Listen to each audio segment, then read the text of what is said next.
Five, four, three, two, one, and we're live from Jamberoo Pub, the unofficial home of Australian football. Jordan Warren, what do you think? Oh, great to be back. It's great to be in person, fellas. As much as I like the distance, I think that it's good to get a bit of camaraderie with the two guests beside me. Well, I was just thinking that we were just talking to Dylan and I were just talking about the last time we recorded in person was our first pod, which was at the start of March, and it's now early June. So been a long time coming, Mr. Arvella. Definitely a long time coming. We were in the URW TV studios back then, and now we're in probably the most sacred non-stadium venue for football in Australia, and it's definitely one of my favourite spots in the Illawarra, the famous Jamberoo Pub with all the memorabilia around the place. So sensational to be here recording tonight. And we've all got a schooner in our hand. A couple lower than others, but Going down very nicely. only one will do because we all obviously have to drive home. I pulled it, You did, and we got photo evidence of it. and I've got an RSA. It was poured very well, yes. Legal. And we did pay for it. So, a big announcement today, obviously the 10th of June, Wednesday 10th of June. So the Sports Minister announced this morning that along with under 18 community sport, over 18 community sport can return from July 1st. Good call, Jordan? Yeah, I think it was a bit out of the blue, to be honest. It was definitely a push from the decision about the under 18s kids sport to resume. But I think it was definitely push from a few people to the politicians to get it restarted. And I think it's a positive for all. No one wants to sit on the sidelines and not play sport, so I think it's a good decision from all. And obviously there's a lot more issues to resolve, I suppose, but it's a great step in the right direction, I think, in terms of senior sport and more specifically Football South Coast competitions. Happy with the call, deal? Well, yeah, of course I'm happy with it. It was a bit of a surprise that it came out just all of a sudden. We discussed on last week's podcast how we weren't quite sure what the difference between adult community sport and junior community sport was. I did make the point that I'd rather, if it had to be one of the two, I'd rather junior, but I wasn't quite sure why there was a difference. Obviously, there's a few bits of framework that needs to be formed to get things going, but at least to have that July 1 start date for competitive football, it's the start we needed. It's better to have two in over 18 sport and under 18 sport rather than just one. But question about it, in your opinions, is it too early to make? Was it too early? Was the announcement made too early, or whether there's a chance, obviously, that there might be a second wave? I do just, Or just want to start to say we are recording this, and you're standing about halfway to Kiama, so you better come around. I'm looking at the script at the same time, but was it called at the right time? So did they make the decision at an appropriate time, or do you reckon they've called it too early with the chance over the next couple of weeks there could possibly be a second wave? Well, look, we just won't know. That's the hard thing. I didn't see today's, but yesterday there was only 2 new confirmed cases in Australia. Both of them were in New South Wales, and both of them were from people coming outside of the country that go straight into quarantine. We won't know when there's going to be a second wave because it just seems too impossible to predict until it's actually happened. The cases seem to be quite well contained. I've said for a number of weeks that if things are going to go south, it's probably going to be before football returns. And if there is a second wave, then obviously we'll have to look at... Well, I won't have to look at it. The people above will have to look at shutting things back down again. Yeah, well, good news for us, I guess. Obviously, we've been waiting so long for it, but we're finally back on the pitch tomorrow night, which is... It's a positive, isn't it? It's very positive indeed. So what the Minister of Sport said this morning is that community as a whole has reduced the spread so much that further restrictions could be lifted, which is obviously what we're talking about at the moment. But food and drink premises, so your canteens and stuff like that, can open, only subject to the same requirements of pubs and clubs like the one we are in now. And it is, although it's still grim thinking for financial positions for clubs, but it is better news for clubs financially. Like they can run a canteen at the game. There is a chance they're going to get some sort of income in. Do you reckon that was a deciding factor in this decision? Yeah, and I think it's a fair one too, considering the where we are now, the Jamberoo Pub. It's that's what we use here. It's the one person per 4 square metre rule, and I think that's a fair way considering the situation at the moment, where it's a bit of the unknown. We're trying to prevent a second wave. I think it's important that everyone keeps their distance still, but I think at the same time it's a good way for in terms of football for gate sales and canteen revenue to sort of keep the clubs going a little bit and be able to let the clubs pay for certain things that need to be paid throughout a football season to keep the club running. So I think it's a fair way to assess the situation, and especially considering the NRL's policy of allowing particular members in the crowd members to join the crowd, I should say, with that same rule. So I think it's a fair sort of standing point for food and beverages at the moment. Yeah, well, the Minister did say this morning that with regards to the crowds, that crowds at this point can't gather in the stands. Do you probably a fair assumption, fair call? Do you reckon, Bill? Well, yeah, that's for all to see, I guess. But I'm still not sure whether that 50 crowd number is going to be quite sufficient to see there be notable gate sales, because obviously even if every one of those people were to pay, you'd still only pull in what, that's even if we have gate sales. And also a lot of, as most people in the IPL would know, a lot of people are getting it for free, whether it be obviously the committee members, referees and all those things. I'm not sure what that 50 number, does that include? Is that outside of the people playing? And well, again, that's another part of the unknown. So that's something that wasn't, just reading through that statement, it wasn't overly clarified. But even if it didn't include players and referees, you've still got 20 or so people that are there that probably aren't paying as it is. So, until it gets to about that 100 mark, you're probably struggling to make a really noticeable financial return. It all depends on the ground space, though. If, say, one venue sort of is really small, it'd be less than 50. But if it's a massive venue in terms of canteen and seating, then there'd be more than 50 people, obviously. Well, you got grounds. It's compared to grounds a lot. You got Terry Reserve, for example. The only way you can get in, sheds are to the right, canteens to the left. It's all under closed space. Yeah. You got Ian McLennan, you walk in, it's all open until you get to the stand, pretty much. Yeah, it's all different. So that's some of the things that the powers above are going to have to work out, but they'll work out, time will tell. Once again, I'm glad I'm not doing it.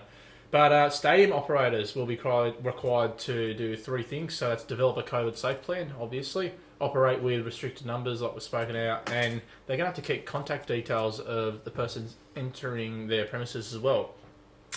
But a question, and while on crowds as well, do you reckon we will eventually see greater crowds towards maybe the end of the season? Obviously, with the season proposed, well, what some are talking about, season could probably possibly end October, September for a normal season, and have finals in October. Do you reckon we will eventually see more normal crowds towards the end?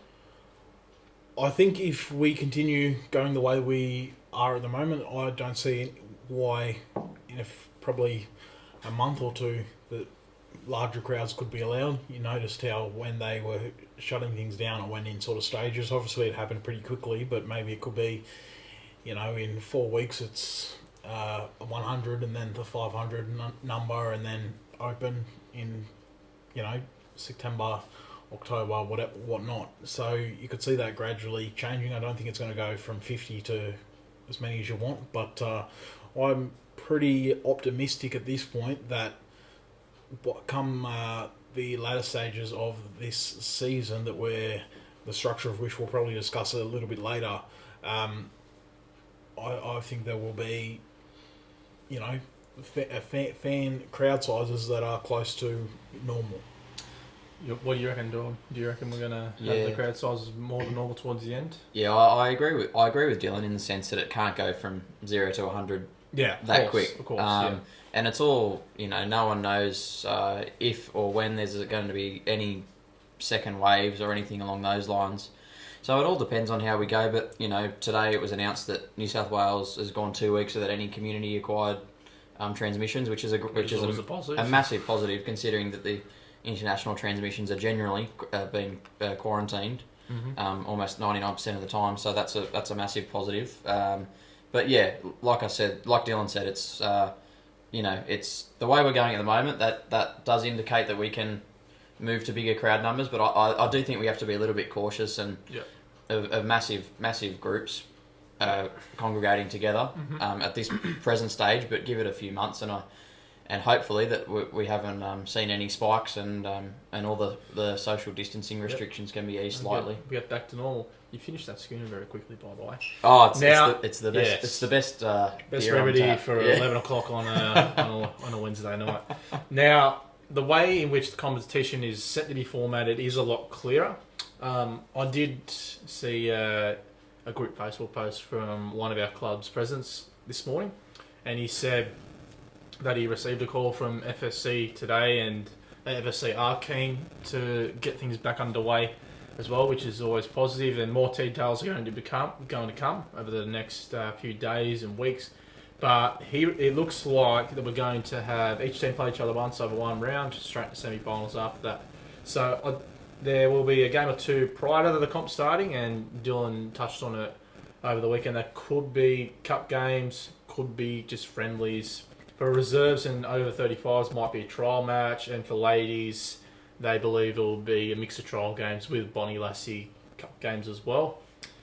And obviously, when games start, there will be some restrictions, but we'll find out when the information comes to hand. Now, I did a little bit of a calculation with regards to the format that was put forward. So, allow about 2.5 weeks for trial games. Let's say you get 1 or 2 games in. Takes us to the weekend of the 18th of July.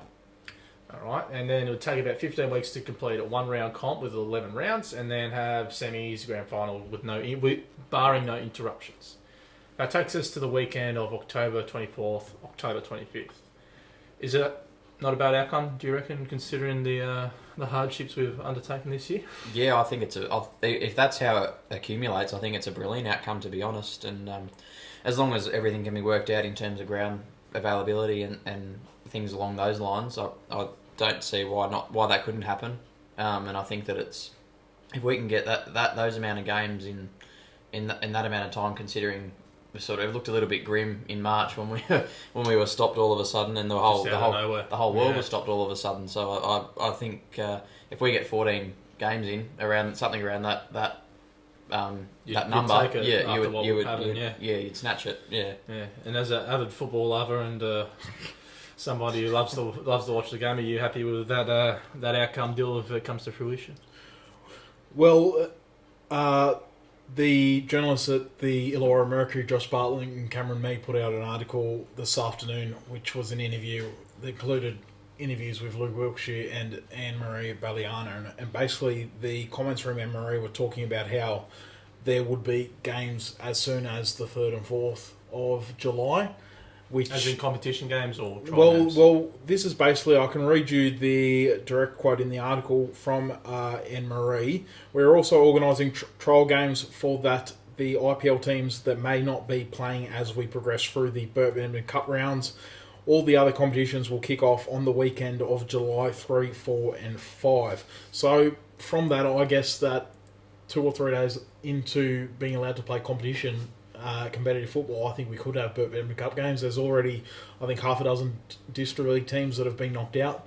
Obviously, you could see trial matches between them, and as the weeks go on and more teams drop out over those first 2 or 3 weeks before the actual league season starts, those trial games between the teams that are knocked out could be arranged. And also, I believe Wollongong United and Coniston are still committed to playing out the Fraternity Cup final as well, which forgot about that. Could be played perhaps in a midweek. I'm not too sure how it will work, but obviously there wouldn't be a crowd for that, so you wouldn't have to worry about trying to get as many people through the gates on a weekend. So you would see that being played at maybe a Wednesday night at McLennan Park or Corrimore, who were the original hosts for that. And yeah, I wrote down before I came here July 25 for the start of the IPL and District League.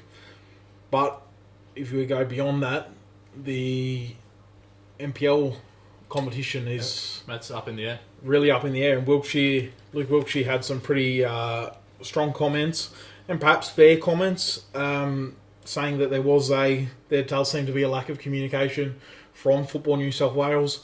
he went as far to say we're still waiting on information from Football New South Wales. They said they can't confirm anything until we have clearance from the government, which we got today. Which is another lack of communication And then, sometimes. Well. and then he says that has come, and we're still waiting. Communication is key. Communication throughout this period has not happened.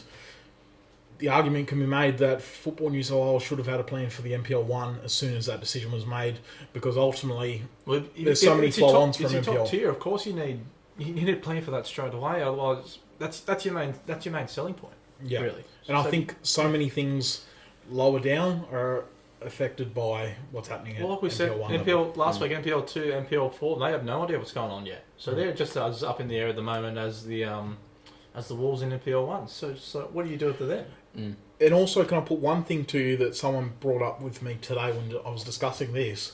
Because the training restrictions are still in place before... They'll still be in place until July Before 1st, July yeah. 21. So no contact training, and then 2 days later you're playing a competitive game. As players, how do you guys feel about that? You need a couple of sessions under your belt, at least.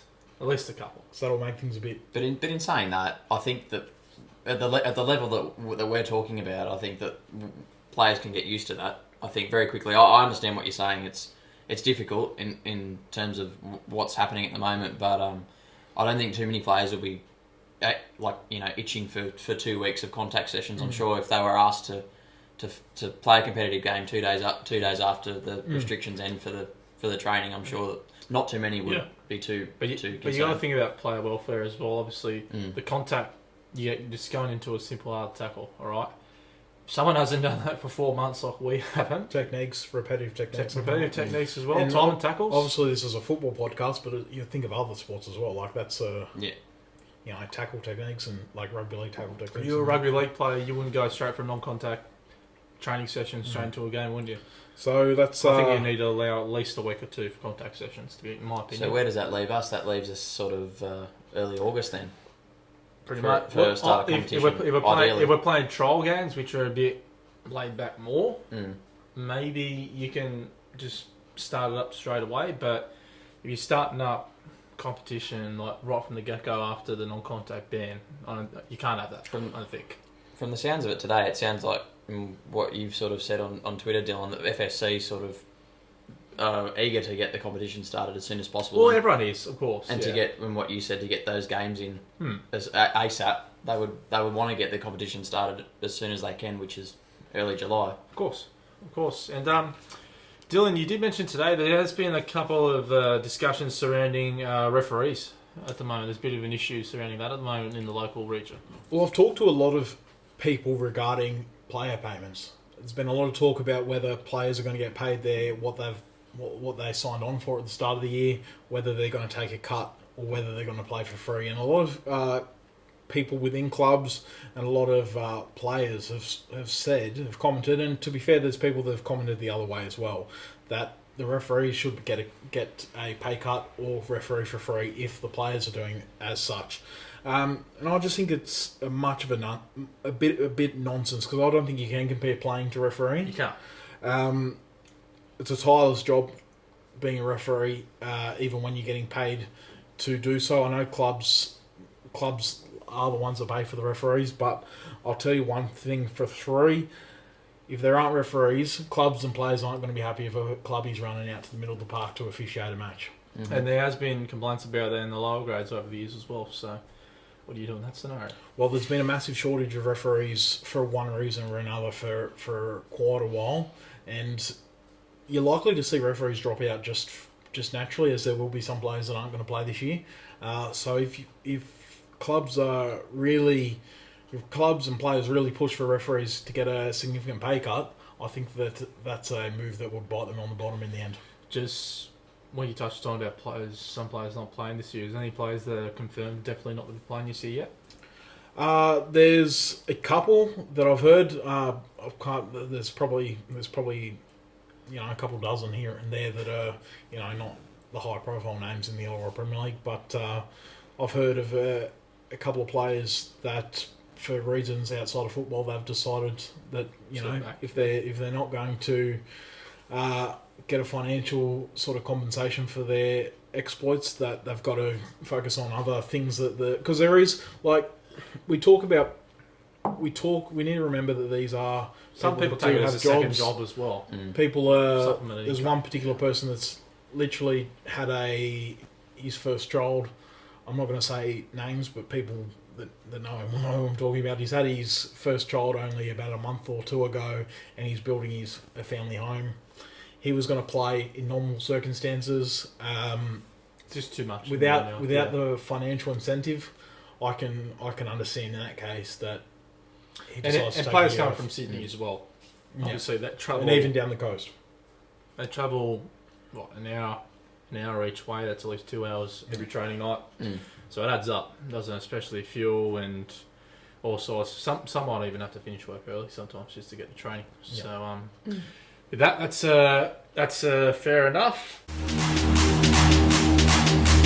Another point that was brought up today as well, surrounding obviously the return of competition.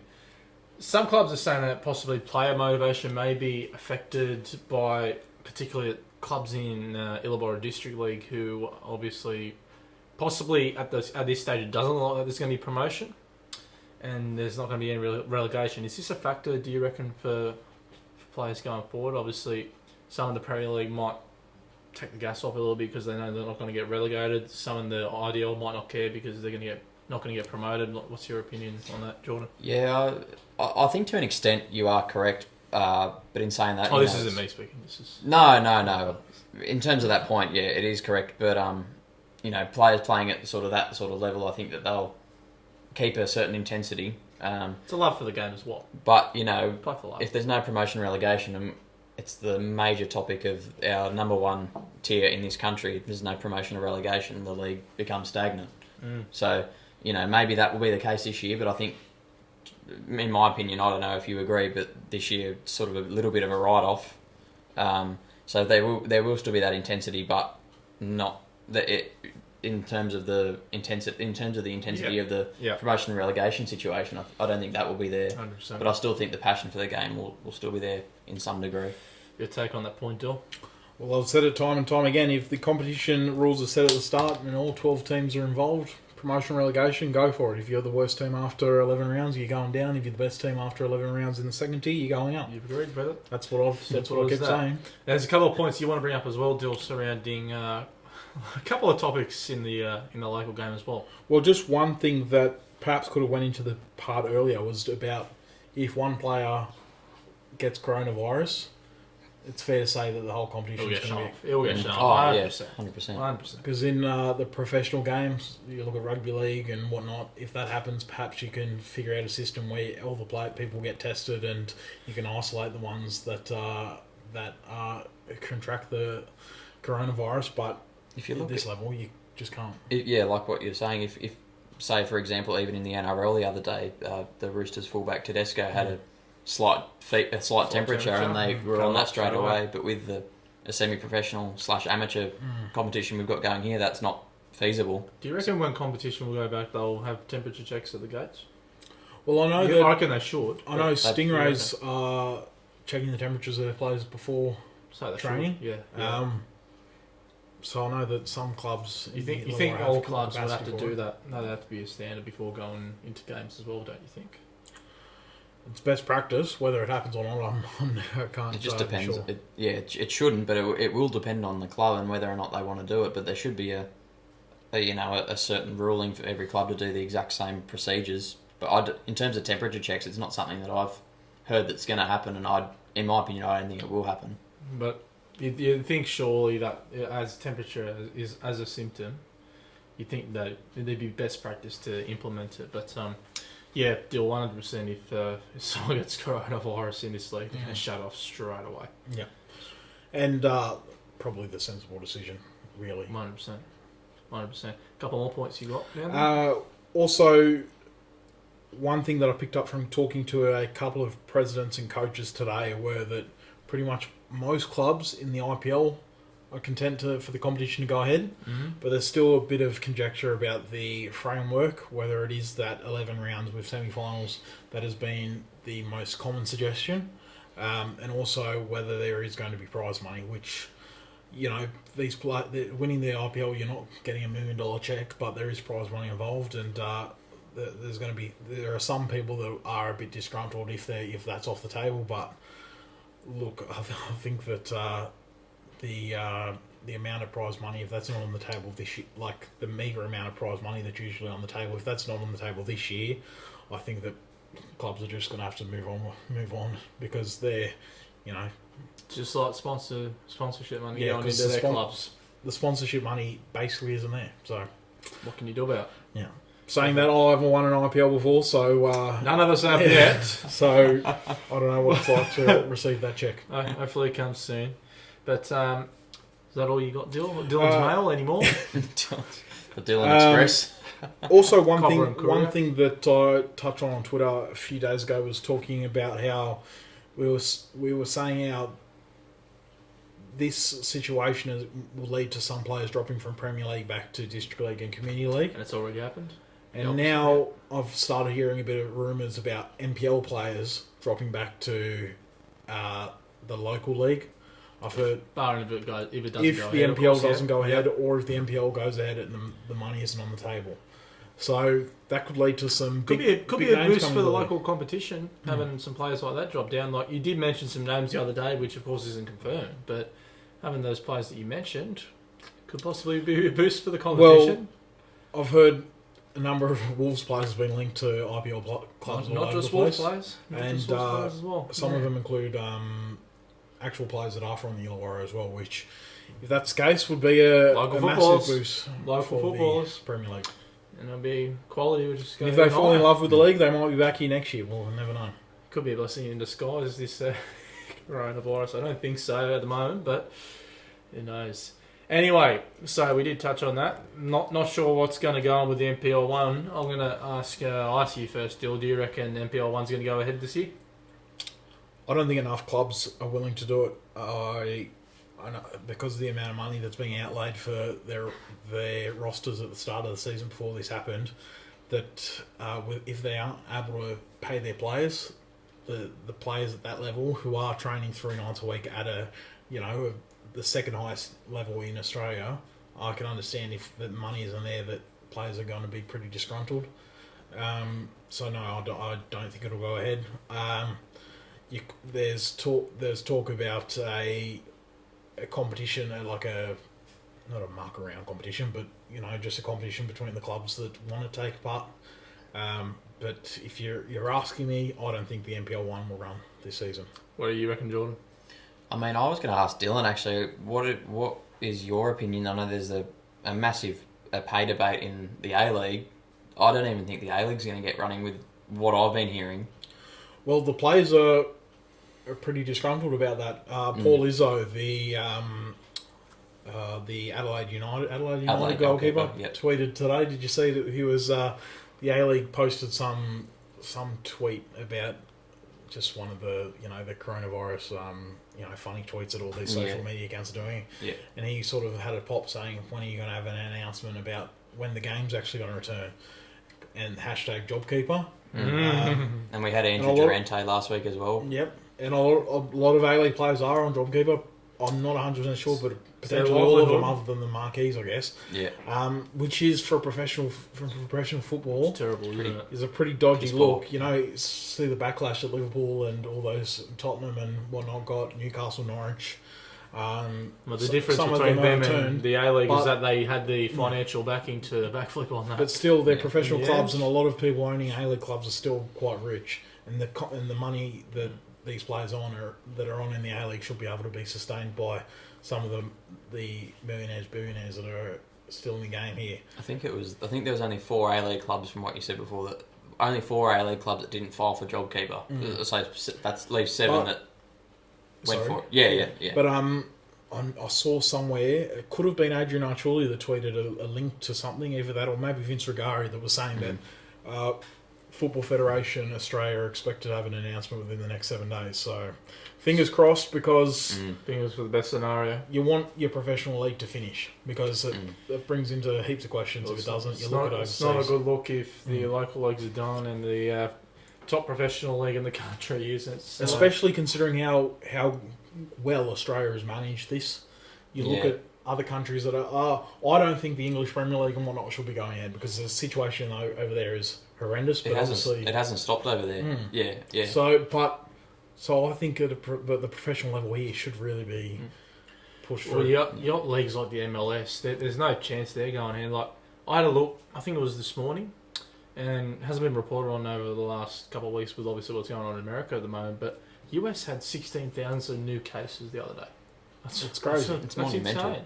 Yeah. I don't know if we want to get into a politics. We don't want to get no football. I could if we wanted to, we but could be here till 3 a.m. It's a bit of a politics major. It's 11:20. It's a bit of a shit show over in the United States. Let's talk about a better topic. But before you move on, but in all honesty, go on for it. Imagine being a player in the A League and you're seeing these leagues in United Kingdom, in Germany that's been going for weeks. Spain's planning on returning next end of this week. Imagine being a player in playing in the A League and not being able to go ahead and having no certainty over the future. Oh, it'd be ridiculous. And I'm not sure what's the difference between community contact sport and professional contact. Also, Another point about it as well, and I'm going to bring it back to another sports. NRL's been going for 2 weeks now. Verlander's pushed for it. Verlander's pushed for it. And they're already talking. They're going to have corporate fans there this weekend. I know the new in our professional game. What's the new bloke at the FFA? What's his name? James Johnson. James Johnson. I know he's just got into the hot seat, and I know it's a terrible time to just get into the hot seat. Yeah, but worst possible time. His voice hasn't really been heard. It's like the worst possible time to start a football podcast, isn't it? Well, yep. we haven't even covered one match day yet, which is. Wait till we get to that point. Wait till we actually get some football. You wait. Right. Okay. We had to talk about goalkeepers last week. We're going to talk about our trusty defenders this week. Now, 2 defenders here right now. We had the goalkeeper on last week. One IPL game between them. It's our I think we've had 2. No, between all of us. We've got a couple of state league games, but that's it. So, defenders, unsung heroes. Oh, look, maybe. it's gonna be my biased opinion, but most important position on the field. But hey, I'll hold my hands up. I'll get an agreement here. I don't know about Dylan, but Dylan's a critical character. You know what they say. There's no as soon as a defender makes a mistake, everyone knows about it. Strikers can make mistakes and get away with it perfectly. We make a mistake. That's a goal behind us. I could never be a striker, but I don't know what it was. I always wanted to be a defensive player. Maybe it's the attacking flair that we just lack. I used to have it though. And I lost it. I lost it. It just it's gone. You're an expert on attacking flair, aren't you, Dylan? Yeah, I am. I've got a Pro Clubs player. I've got an attacking card that's pretty decent. My defensive card's pretty strong. Appalling. All right. Give me some names, Jordan. Topical question. You go. We've got a couple of defender. We're going to talk about our experiences, defender stories as well, from defenders we've played with as well, like we did with the goalkeepers last week. But topical question about defenders now, and I jotted this down earlier. Would you rather have a ball-playing defender who can keep the ball well, or would you rather have a defender who wins every single ball, struggles to hit the ball when he gets it? Struggles to keep a ball winner, but can't keep the ball. Ball winner, but can't keep the ball. Oh, well, or would you rather a ball-playing centre-back who lacks more than that? Gumby. It depends on I suppose it depends on the system you're playing, but I suppose 99.9%. What's your personal preference? Of systems would be the ball-playing defender, and to play this sort of system, and most systems in the world, the central defenders have to be the best players on the ball. If you want to play a total football, tiki-taka, whatever you want to call it, you have to play that sort of way, and the defenders have to be confident on the ball, playing out from the back, whatnot, picking out passes, and being able to dink a long ball through it from time to time as well. I don't know about the defender that wins it all and can't keep the ball. I don't know if that's the hacker. Maybe 30 years ago that would have been okay. I don't know about now. Fair call. Now headers, big part of defending, art of the game. Who are some of the best headers of the ball locally that come to mind? Some best players who the best headers of a ball locally, could be any part of the pitch. First one that comes to mind is Alvin Checkley for me. Yeah, well, heading's a skill that is about positioning as well. Because obviously, defending really isn't my strong point, but obviously, Seen it on FIFA, it's not. FIFA is not real life, Jared. it's a I crucial, never said it it's a was. crucial part of defending. Obviously, Alvin Jekyll is going to be good at heading because he's one of the best players to play in the IPL. But a couple of first player that came to mind was Cole Jackson at Bulli. He's a player that's got tremendous aerial ability.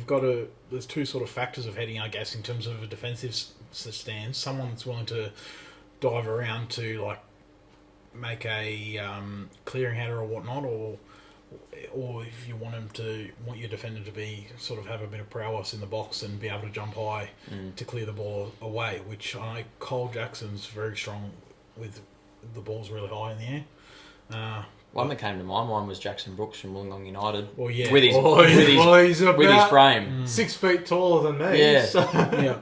But he's very dominant in the air from what I've always watched him over the years. From youth grade coming up into first grade. Of course, with a bloke that height, you wouldn't need to jump and you'd still win the ball. Yes or no question. Shiny boots on defenders.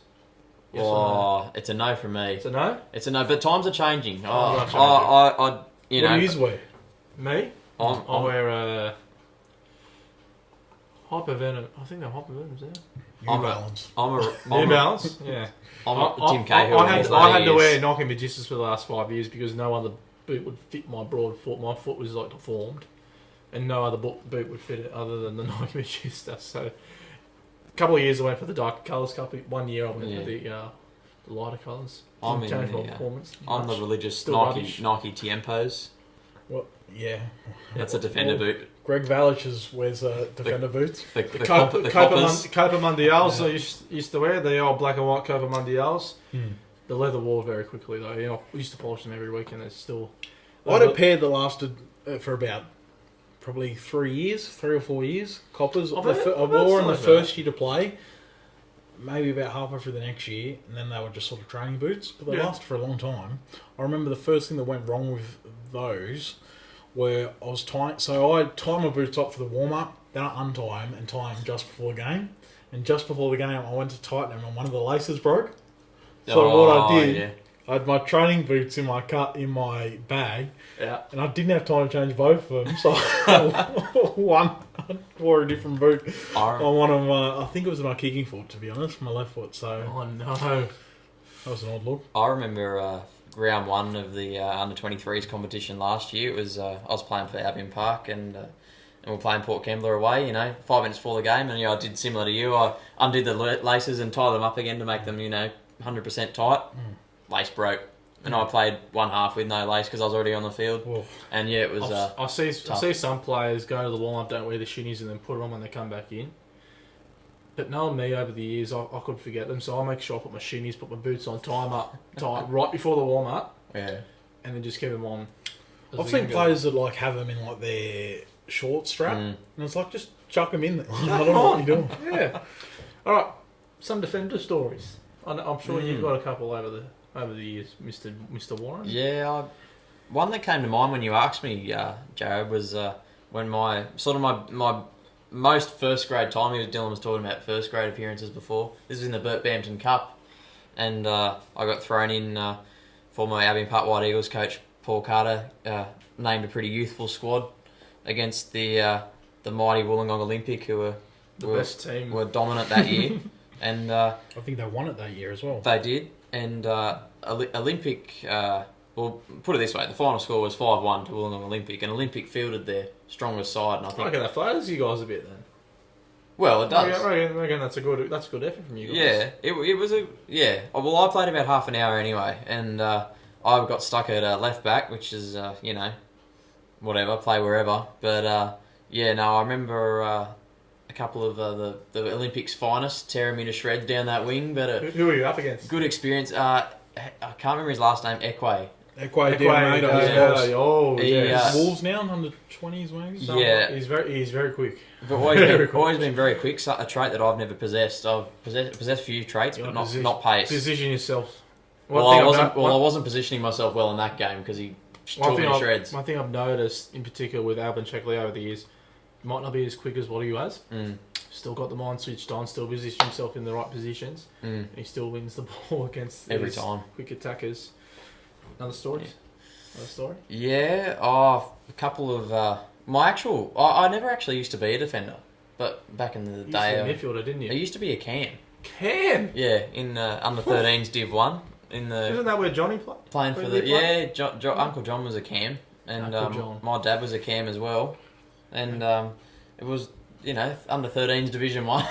Johnny's watching. Johnny's over looking us. above us. He's- The mural's out at the back, just watching over us right now. And I used to be a cam, and this one match, my father was my coach, and he said, "Oh, can you play at centre back?" And I was like, "Yeah, all right." And I've just never left from under 13s, and I'm 22 now, so it's like 9 years of playing in some defensive role. I don't think I've set up as a midfielder in since then. Possibly the funniest defender story I've got, and it was a under 14s game back in. It was the day after I got back from a school ski trip. Saturday morning, we're playing 8:30 out the back on Albion Parksfield, and so the ball's on halfway right, and I'm shielding the ball from the striker, but I'm facing my own goal, just like this. Right, the goal's facing that way. So I think, you know what, the ball's just right here. I'll just wallop it over my head, just get it away from danger, right? Anyway, I mishit it. Mm. I smacked it so hard that I lobbed my keeper and I scored a no goal, and we lost 2-1 that day. That actually, That was. I'll be honest with you, the keeper wasn't very great. I don't think he plays for years. really? But He's I reckon Jared Eddie, sticks I him reckon the any ball other, towards your own goal. any mate. other keeper would have saved that. But I remember. anyway, it was a funny story. I remember last year actually we were playing. It was against Coniston, and it was Albion Park versus Coniston. It was like 3rd v 4th on the table or something along those lines. We were winning, I think 2-1, and this cross came in, and I was playing left back, and I just tried to run in to just clear the ball. And what I did was I tried to clear it, and I genuinely skewed it. And our goalkeeper had to pull out a top draw save in the last minute. Lucky he saved it, or I would have been genuinely crucified. I think something similar happened in the 2016 grand final between Albion Park and Kembla. I can't remember who it was. Was it Mark Ebery or Chris Nathanael who nearly skewed it into the back of the net? I do remember that happening. But It I think it could have been Chris. Could have been Chris. Possibly. Sorry if it wasn't you, Chris. Cop that, Chris. Or Mark. So I got another one. I saw it. So this is the same year, same keeper, right? So This keeper's had a tough year. You're having a go at him. no, with me in front, he's going to have a tough year. So we're on the corner. Ball comes in. Get up. Connect with it perfectly, and it goes into the top left corner of the net. How many own goals have you scored in your playing career? Firstly, real this story, goals. this did end up in an own goal, but I've probably scored about 4. You? Oh, more than my hands can count, I reckon. If you count, are you just counting like actual competition games, or are you counting like Anything. anything? I'm Own not, goals are I'm own not goals. talking about Jamberoo Couples, mate. I've scored plenty in the Jamberoo Cup, Competitive. but I actually score actual goals in the Jamberoo Cup because the defenders are woeful. You're playing some of the Subarus in the... Johnny Warren Cup's just over there. Go and pick it up. But any other stories, Gordon? Any more? Oh, I remember playing centre back in my Wynn Stadium debut in the inaugural under-18s. Well, sorry, not inaugural. It was the year before, but the second under-18s grand final of that structure of the competition in the top tier. Only a few years ago, and we'd sort of dominated the league all year, and I think we conceded a free kick in the first couple of minutes, and we ended up winning the game, so it didn't matter in hindsight. But the ball sort of came in, and I'm pretty sure I went to clear it. Like the winger crossed it in. I went to clear it, went under my foot, and it just beat every defender in the the Fury, beat every Fury defender, and the Tarrawanna striker just got on the end of it, and it beat about 9 of us. But it beat my foot first, and that was like in the first 2 minutes of the grand final. 2016? 2015. 15. Yeah, and it was a great start to the grand final. But we Yeah, won anyway. so it doesn't matter in the end. It does not matter. I've got another story. This was State Cup under... I think it was under 12s. Yeah, and we were playing We're that. going back. We're going a long The way glory back. is- Alright? Yeah, I don't have many stories to tell recently, although I do have one. We'll touch on it later. We all peaked at 12, mate. It's all right. I used to stack up under 12s, right? We're out in the backfield at Barrackide Stable, so we're over the far one. Jeez, not even the main one. Not even the main one anymore. Well, we were too small for it. But anyway, we're playing Gaimea, and we've gone into extra time. And Gaimea's picked up the ball in their half, and their left wing is just running up the line as quick as he can. So, as a centre-back does, when your full-back's bend, you come across and try and cover, right? But I've just clumsily just gone in, dead set shoulder barge the bloke into his technical area, like right into his coach. Yeah. I thought, oh, I'm going to get a card here. Play on. Ref played on. Go into Albion Park. What's an under-12s referee? So. Under 12s referee. Have you ever got a red card? One. I've still never got a red card. I've got one. That's another one of my stories. I've got plenty of yellows, just no reds. Yeah. My favourite story, though, is 2018. We were playing for the Flame at the time, and we were playing Bankstown United. And anyway, I was up 4 o'clock that morning because I had a really bad head cold. I was couldn't Getting sleep. on it. I was getting On it. I had a really bad head cold. Anyway, I was up at 4 a.m. that morning, and yeah, like as normal players do, you want to give yourself the best chance to start. So I waited till the warm up, and then pretty much said, "Yeah, I can't start. Put me on the bench." But I've gone back into the sheds, and I've taken 2 cold flu tablets. Now these cold flu tablets had pseudoephedrine in them. All right, Jeez. so. On the hard stuff. I've gone. We're on the sideline. Everyone's sitting down the bench, and I'm just like tapping like this, just standing next to the dugout. Anyway, we go 1-0 down to a free kick, and I've got my own designated bottle in here because I don't infect anyone. It's much like the times we live in now. Anyway, I've got this bottle in because I'm so stupidly uncontrollable myself. I chucked this bottle on the ground. And I snapped the head of the bottle. For golden blue. Hurry up. I'll tell you what, I was watching a bit of border security before I came down, mate, and there was a few cases like yours. It gets better. It gets better. So we end up getting a penalty, and it's 1-1 at half time. We go in at half time. I think I just you'll go on in about 15 minutes. I said, yeah, cool. We had some lemon sip at half time. Some strepsils. So anyway, as soon as I hear the news, I don't even go for the half-time tea talk. I just sprint out of the sheds at Korean Park and go and warm up. And I'm just like, I'm on a 15, I'm on a 15. Spin myself. I'm just like, what is wrong with me? Anyway, I get on the pitch, and about half an hour to go in the game. It's probably all I had left because I was absolutely tanked from the flu or the cold, right? Sure, as you do. The buzz was starting to wear out. No, this is when the buzz kicked in, right? Oh. Because following this was the best 30 minutes of football I've ever played in my entire life, right?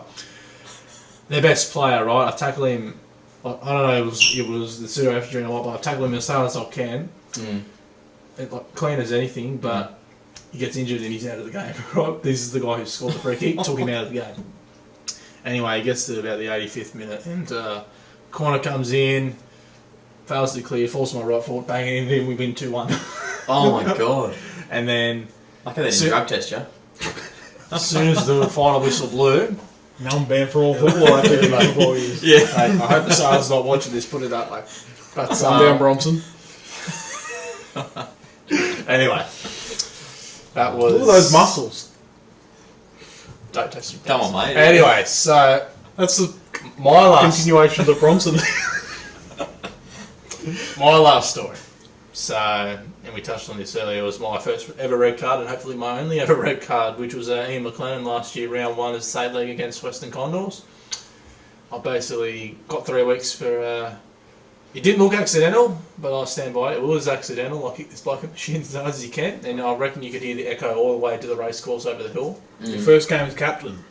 It wasn't my first game. I had a couple of trial games, but my first official game. First official. First official game as captain, and leading by example when you're sitting over in the sheds with about half an hour to go, and it's 1-1. Didn't do the team's any favours that day, but we're going to ask you. What stories have you got? I didn't prepare for any defender stories, I will be honest. That's, Well, that'd be ironic considering you don't do any defending in FIFA. He doesn't do any defending either. You know? Stumped. Look at him. Jordan, have you got another story? I'll say we just move on. Move on. That's no fun. Anyway, best defender you've played with. No, one of the best defenders I've played with was Nikola Djordjevic at the Wolves. Yes. I played with him in the under-18s team, and now he's an established first grader. Very strong in the air, on the ground as well. He's very capable. We saw that with that scorpion kick last year. Oh, goal of the season. Probably should have been in the contention. Puskás, surely. For Puskas, but anyway, no, Nikola is he's a very accomplished defender and has done made a lot of achievements in such a young age, and I think that he can only go up from here. I believe he went over to China for the University Cup over in December. I believe, yeah, where UAW lost in the final, just that was agonisingly still a short. mammoth achievement. They lost in extra time. I believe it was a penalty as well. So, they could have easily been the on the other side of the spoon, but yeah, Spoon. The spoon, yeah. other side of the. It's late at night. You're a spoon. I am a spoon. Yes. Anyway, Dylan, can you think any defenders you've played with that come to mind, or Well, I think could be my five career's aside? not fantastic. Could be five aside. Well, if you include five-a-side, You've played with John Murray, haven't you? well, he's Is- famously not a Not a defender. Score- I'm just saying. score- No, but you're in playing with that actual quality. football, I played with Berkeley defender Justin Mears, who back in under 16s, he was a captain of my Dapto side, and he was a tremendous player in that division. Very calm on the ball, good leader, and he's doing okay. Obviously, Berkeley have struggled a bit over recent years, but in a team low on quality, he tries to hold his own in that team. If you include defenders in my five-sided career, I've still only got Alistair Kerrigan from Tarrawanna, first grader, Brendan Lewis, who played some games for Beargowney and was a Buller youth grader back in the day. But all the rest of my five-a-side pedigree are players that play a bit higher up the buck. Yeah. A couple of mine I've got down here, obviously. What I know I'm playing with right now is obviously South Korean international Byung-Kook He Cho. keeps including trial matches. Against Against the Sussex Inlet bloody I have Wombats.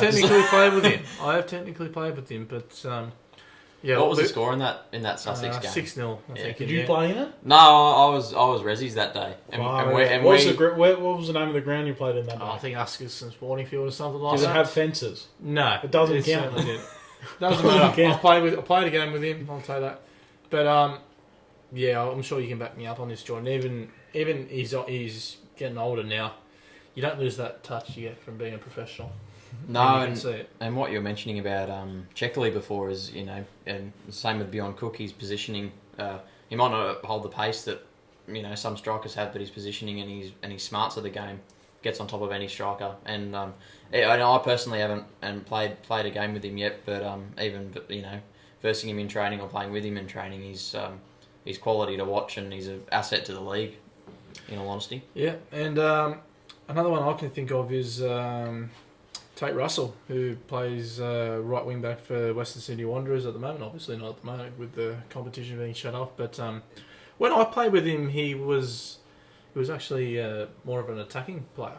I don't know if Wanderers have groomed him to become a defender over the years, if you know what I mean. Don't criticise my sayings, but Could have been better though.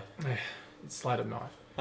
But yeah, look, he gets a mention because of the quality he brings to the table. And he does a lot of, even at fullback. He does a lot of attacking, and he's when he's an attacking wing back more than anything. what Babel, when Marcus Babel was there, his philosophy was attacking. And who's the fucking coach now? With JP Di Marini at the helm now, You've done well there. yeah.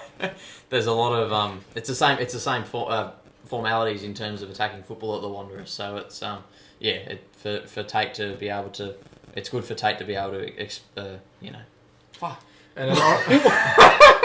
And honourable mention to George Soros, who had a little stint in the couple of games for the Flame under 20s. Obviously, he was. I think he's probably 50 in his 50s now, but nevertheless, like I said, you don't lose that professional touch for being a professional for so long, and he's obviously an established NSL player.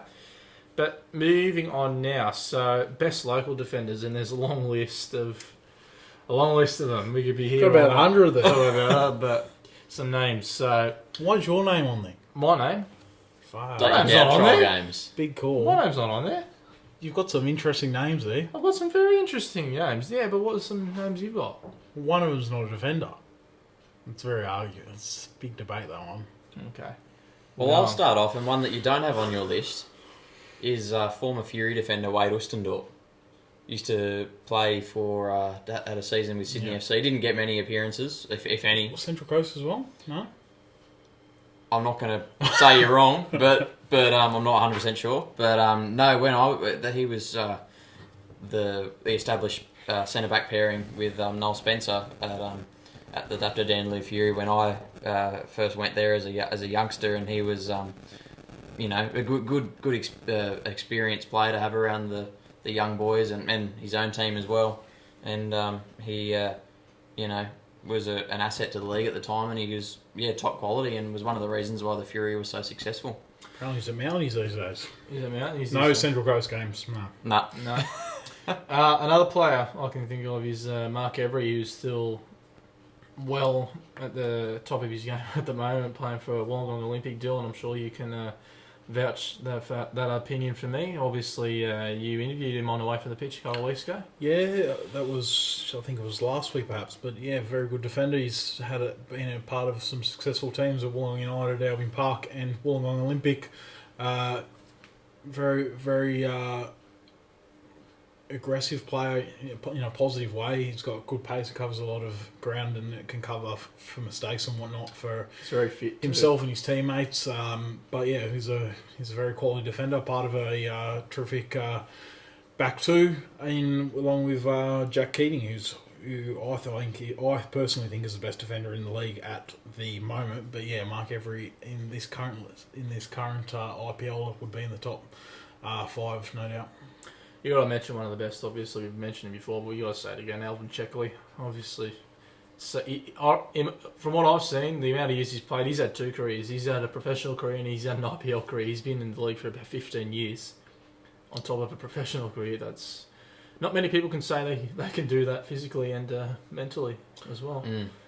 Well, I've got a scoop for the South Coast Football League. This is coming out on Thursday, and on Friday I've got an interview with Alvin Checkley himself, going over his career, starting all the way back at. You're going to need about 4 hours for it. Well, yeah, I needed a while to get that done, but he's got a very interesting career, starting out at Sydney Olympic, where he got an injury and didn't actually play any football before moving to the Wolves and so on and so forth. Very interesting character to hear more of. His thoughts on his career and whatnot. 10 titles, whether it be 10 plus titles, I think it's 11 grand finals and league titles combined across the Fury franchise, Dandeloo, and now Corrimal. He's a tremendous leader, and his sort of aura is felt throughout his whole side. His ability's still there. You mentioned earlier about positioning. I remember one particular game that when Stefan Domosky was playing for Wollongong Olympic, a solid attacker in his own right, and he was just trying to use his pace to outdo Checkley all day in this particular game. I think it was 2017, it was Fury v Olympic. But while Domosky's twice as fast as Checkley just had Domosky in his pocket, just through the sheer positioning. And just his game intelligence as well. Back when he was playing a bit higher up the park, he also knew how to find the back of the net as well.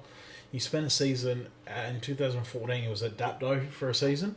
In 2004, in between the NSL and the A League, he was at Dapto for a season where he played in midfield and scored pretty much a goal a game, 15 goals in 15 or something like that. So tremendous player. The longevity is a real key point. He's not as good as he was 5 years ago in terms of his IPL career.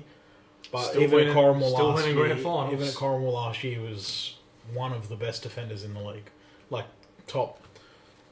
A lot of people would say top 5. I'd definitely say top 10.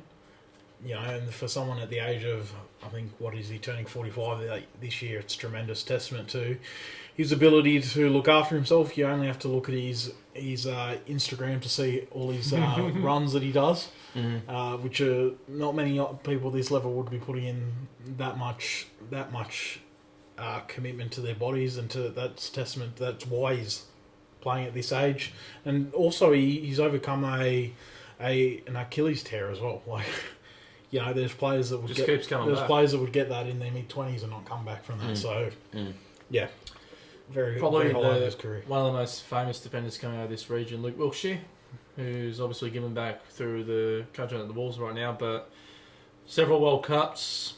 Is there anyone else who you reckon from this region could top that? Well, Premier League appearances as well. Yep. Was that with Middlesbrough? It was with and Middlesbrough. He's held in very high regard in Dynamo Moscow as well. Yep. FC Twente as well. Yeah, so he's got plenty of European pedigree. 80-odd games for the Socceroos. 3 World Cups, maybe 4 World Cups. 3? I think it was 2006, 10, and 14. So, no, not 14. No, he missed out 14, so he's only got just 2. two. Yeah. But a tremendous player. Him and Kuehl and players like that missed out under Postecoglou. Which I thought was wrong at the time. So a player that transitioned from further up the park to right back, and even his swan song of his career when he moved back to Australia for that season with Sydney FC, it was tremendous in replacing an injured Ryan Grant that year. Tried his hand with the Wolves, which was a bit of a disjointed season as in playing. He was playing in the middle of the park then, but it was a bit of a disjointed system. And now, he's moved back into coaching, and obviously the results speak for itself. The only other player that probably compares to him in terms of local defenders would be another player that I noticed on your list would be Scott Chipperfield. He's a player that also developed higher at the park, and then for his national team, he really filled a void at left back for the side where there wasn't a left back for a number of years. He was there. David Carney, there was a few other people thereabouts, but Matt Mackay for... Yeah, that was in an Asian Cup, was it not? Yeah, Holger Rossi. Yeah, but he's a Chipperfield and Wilkshire tremendous offensive fullbacks. Definitely, and Chipperfield's probably more. Wilkshire's probably got Chipperfield in terms of defensive capabilities, but Chipperfield in going forward was tremendous player, fantastic free kick taker as well. Yeah. And even his career finished in glory, taking out the district league title with the Rosellas last year. And another Wolves mainstay in Chris Price. Obviously, he's been there for so many years now. Mm-hmm. Always been a solid and very strong player. Tremendous player. Also success with Sutherland as well. He's from the South Coast region. The South Coast Register are posting the stories about him every week because he's... You met Paddy Mills the other week, didn't you? Yeah, I saw that as well. That was a good story written by Courtney... I think it was Courtney Ward, the sports journalist down there, that put that one together. I'm not 100% sure. But, tremendous player. Another player that's a good attacking fullback as well. And he was... There was a lot of talk about him coming to the IPL last year when they signed the likes of Guy Knight and whatnot. But Guy Knight, I thought he was going to be a left back of the Wolves, but he shifted into centre mid where he was playing for Buller the year before. But Chris Price has stuck true, and he's getting more minutes, and he's well into his 30s now. So tremendous player. Do you reckon we'll see him in the IPL over the next couple of years? I think if he drops out of the Wolves, he maybe. I know he's from the South Coast. I'm not sure if he still lives down there, but maybe he's play for the Huskers and Hombros or something. Strong league down there, shall he could play centre attacking mid. Matty Yerman as well. Another shout. You're the Sydney FC fan, mate. Yeah, for it. Well, he plays for Western Sydney Wanderers. You can give them both sides. No, Matty Yerman. In his A-League career anyway, top professional, and only improved with experience, and is a well-deserved shout in the every Socceroos squad at the moment, and has improved in his game, playing the total football brand under Ange. He was forced to, and he shined in that role in the infamous 3 at the back system. He was a mainstay at left centre back. But no, he was a little bit before my time in the IPL. But no doubt, that's where he learned his tricks of the trade, and he's one of the top defenders in Australian football currently. Aaron Calver as well, who's a Helensburgh local. Jacob Timpana.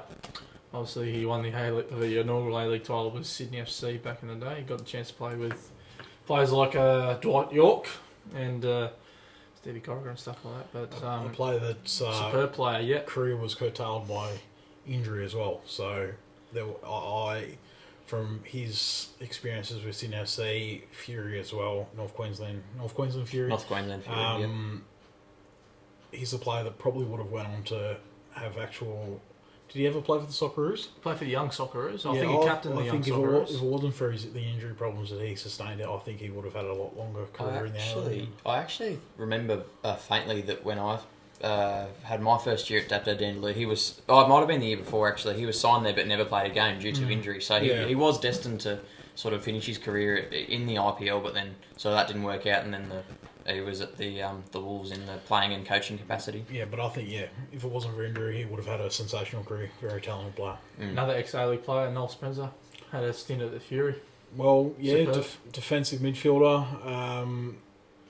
Probably has had a stint at centre-back, I believe. And, he was a part of a very strong Lice Hearts team back in the day. Played for the Wolves, played in the A-League, of course, scored one of the best goals ever in the A-League as well. Maybe goal of the season. I do remember that. And then came back for Fury as well, which is it was superb, yeah. His defensive qualities were there for all to see. Another IPL mainstay, Chris Nathanael. We got Taylor McDonald as well. He's up and coming for the Wolves. I actually ran very highly. I watched a lot of the Wolves games on their streams last year, and I actually ran very highly. Mentioned George Soros and Nick Georgievich as well, but go on. You did go over it. You said Chris Nathanael. I want to say I personally think he's the best fullback in the league. Well, they call him Diesel. I'll second that. Keeps on tremendous player. Doesn't get too much attention because Albion Park have had a lot of really quality players over the years, but the skipper there as well. Captain.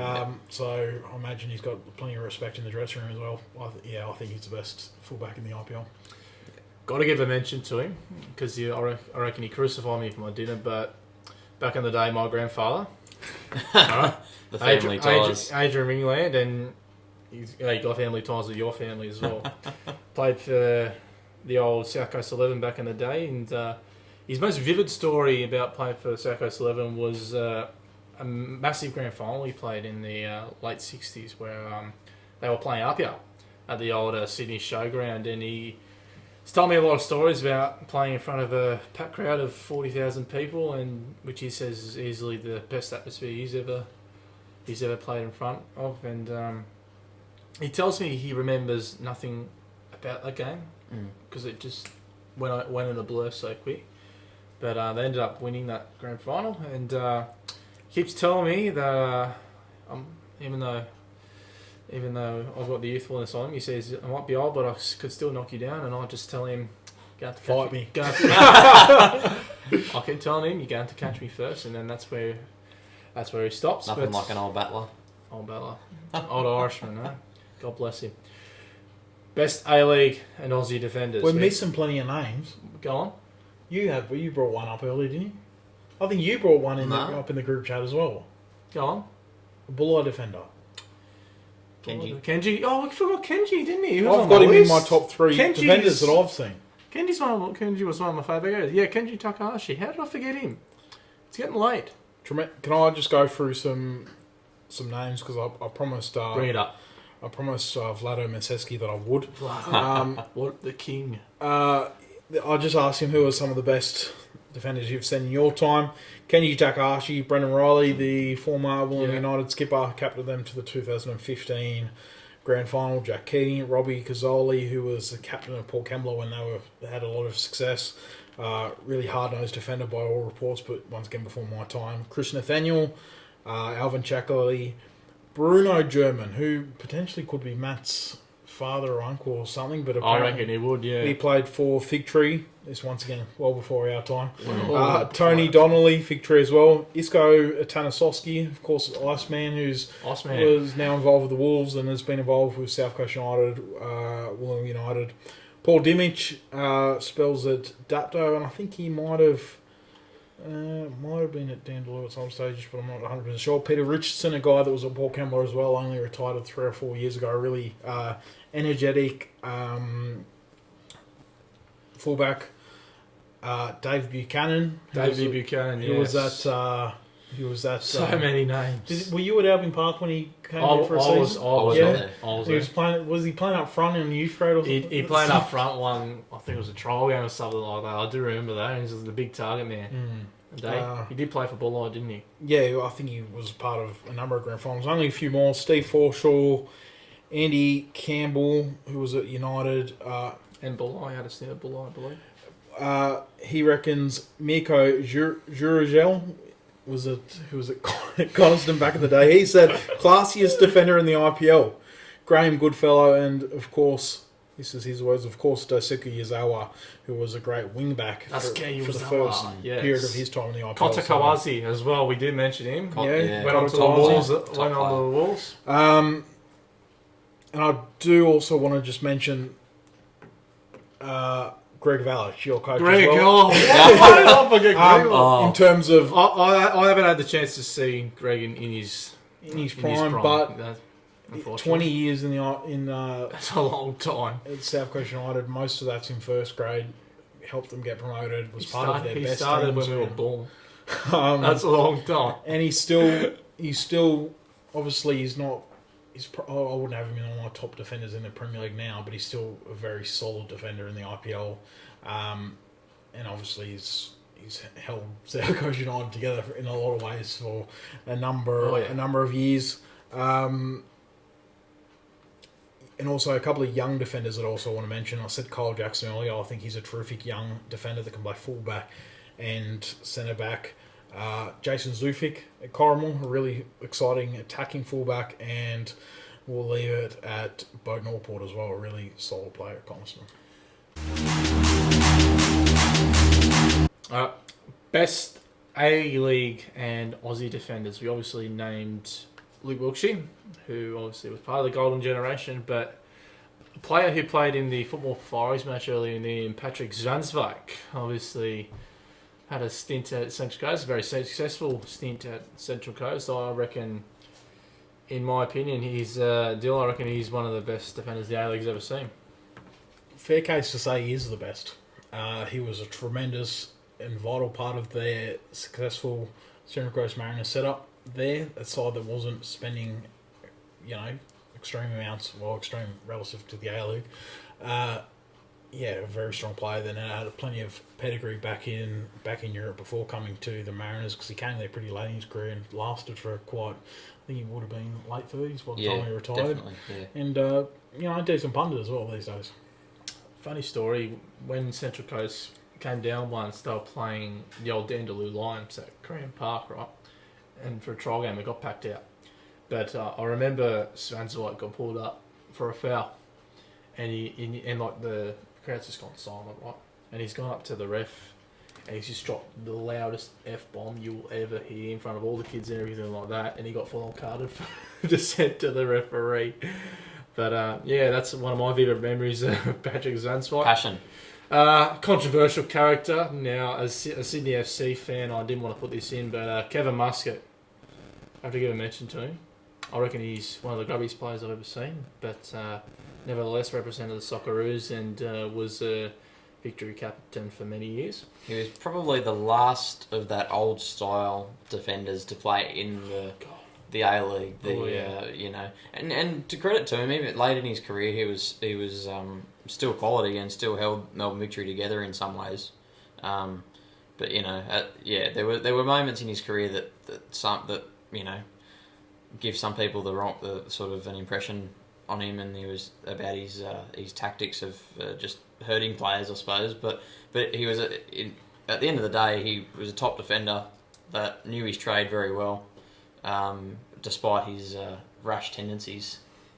I'll never forget when he nearly ended that bloke's career from the Melbourne Heart. I can't remember his name. Adrian Zara, Zara never played a professional game again. I remember looking at that tackle in disgust watching it live. Alex Wilkinson. That's more of a positive name as a Sydney FC fan. I reckon he's been absolutely fantastic as captain of Sydney FC over the last couple of years. Look, he was at Central Coast for a number of years, and me personally, I didn't have my eye on him when he was at Central Coast as much as when he's been at Sydney FC. But that first season of himself at Sydney FC, where he was partnered with Matt Yearman at the start of the season, and then when Yearman left and went overseas, it was Yordy Boyce. Yordy. And that central defensive pairing, it never looked like getting beaten. I think Sydney conceded something like 12 goals all season. Like, that's phenomenal. It's Liverpool-esque. So he would have been playing with Vines for a spell as well. He possibly would have, yeah. He also played with Tony Vidmar at the Mariners in the grand finalist squad. They didn't win it, but he's played along some top names, and he was actually captain in that grand final in season 3 as well. So he's been a leader for a long time, and still playing. I think he's 36 this year. I could be wrong, but he's still captain for Sydney FC, obviously.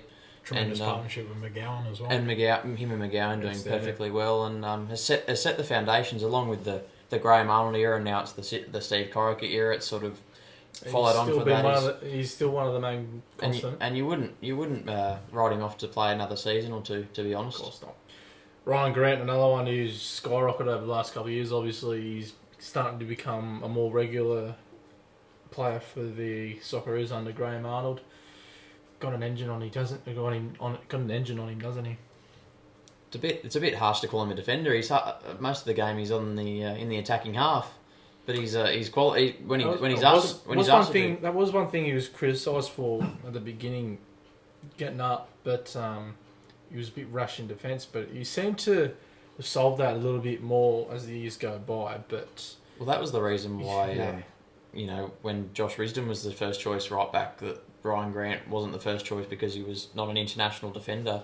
But now he's changed his game, and he's one of the best tacklers in the A-League anyway, in terms of one-on-one, I believe. He's got one of the best haircuts in the A-League as well. Topor Stanley at Western Sydney Wanderers now.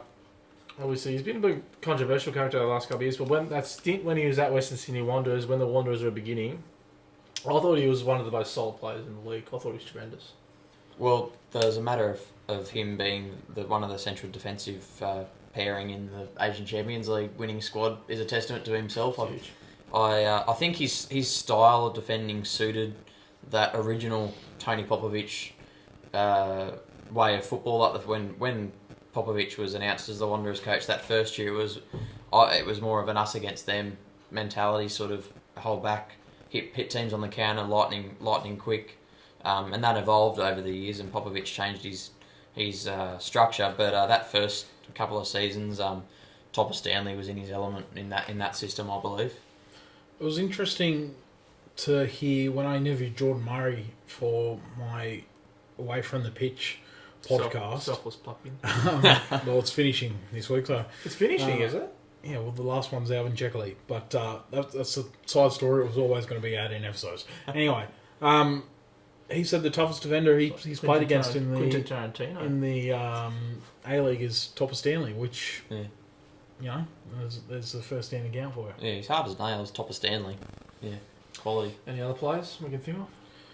We've got Jade North on there. Jade North as well. Jade North, quality. First Indigenous player to lift a trophy in Australian football history, I want to say. With Jets. With the Newcastle Jets. He came really close to signing with Wolves last year as well. Wow. He was, I'm actually not surprised about that. Deep I think he knows the Wiltshire quite well. Yeah, and he's done a lot of work on the South Coast as well through the Indigenous Football Championships as well. Mm-hmm. One you didn't say was Trent Sainsbury. Sainsbury, probably the first choice Socceroos defender, despite his difficult club position. He's playing. He's a very talented regularly. player. Yeah, he had been playing regularly before the competition stopped. Just imagine if Sainsbury and Matt Sporanovic, if they had a consistent club career. Yeah, I agree. God knows what would happen to that Asian Cup. Sporanovic and Sainsbury were superb. Were brilliant. Matt Smith, the captain of Brisbane, when they were at the top of their game. I think he's playing in Southeast Asia these days. Andrew Durante. Yeah, 300 gamer. Yeah. Still a really solid player, doing a good job for Western United these days. Jamison, I think's a decent player. I think he's it's a credit to Scott Jamieson. I think he's improved a lot in the last few years, and being the skipper of Melbourne City, it's forced him to change his. He had a few, we were talking about rash tendencies before. A few, silly decisions he'd make on the field. I don't think he's doing that anymore. And he's taking that leadership role on really well. And I agree that he's one of the top defenders in the A-League at the moment. I don't know if we want to put him in a midfield or defence, but he started his career as a defender. Mark Milligan as well. Milligan, yeah. He has a few stints at centre back. Finished as a midfielder, but yeah, quality player there. Well, he played centre back for the Socceroos in our last campaign, didn't he? A couple of stints there, yeah. Yeah, but anyway, I think it's time to wrap this up. Time to get home. Time to get to bed. We're in the early hours in the morning, aren't we? We are now into... First the time last train out of Jamberoo. First time we've recorded a podcast. You missed it, mate. First time we've recorded a podcast over 2 days, which is very impressive from the two of you. So, well done to everyone. Obviously, been an hour and a half too late, but yeah, we go home. I need to go to bed. See you guys later. See you guys.